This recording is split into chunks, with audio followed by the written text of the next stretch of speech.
প্রতিদিন সকাল সন্ধ্যা নবীর উপরে 10 বার দুরূদ শরীফ পড়লে কি হয়, এটার ফজিলত শুনলে আপনি নিজেই অবাক হয়ে যাবেন। নবী আলাইহিস সালাতু ওয়াস সালাম বলেন, একবার আমার কাছে জিবরাইল, মিকাইল, ইসরাফিল, মালাকুল মাউত আজরাইল এই ফেরেশতাগুলো আসলেন। আসার পর আমাকে বলতেছে, ইয়া রাসূলুল্লাহ, ওগো আল্লাহ তাআলার পয়গম্বর, পৃথিবীর যেই কোনো প্রান্তে আপনার উম্মত যদি আপনার উপরে সকাল সন্ধ্যা 10 বার দুরূদ শরীফ পাঠ করে, এটা জিবরাইল বলতেছেন, নবী আমার, পৃথিবীর যেই কোনো প্রান্তে আপনার উম্মত যদি আপনার উপরে খুশি হয়ে 10 বার দুরূদ শরীফ পাঠ করে, আমি জিবরাইল তাকে হাত ধরে টেনে টেনে তাকে আমি জান্নাতে পৌঁছাইয়া দিব। আল্লাহু আকবার, আল্লাহু আকবার। তাহলে নবীর উপরে দুরূদ শরীফ পড়লে ফেরেশতা খুশি হয়, আল্লাহ খুশি হয়।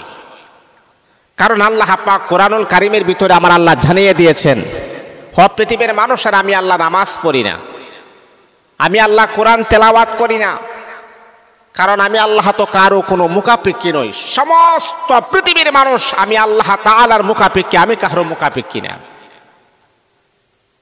যদিও আমি আল্লাহ পাক রব্বুল আলামিন নামাজ পড়ি না, কোরআন তেলাওয়াত করি না,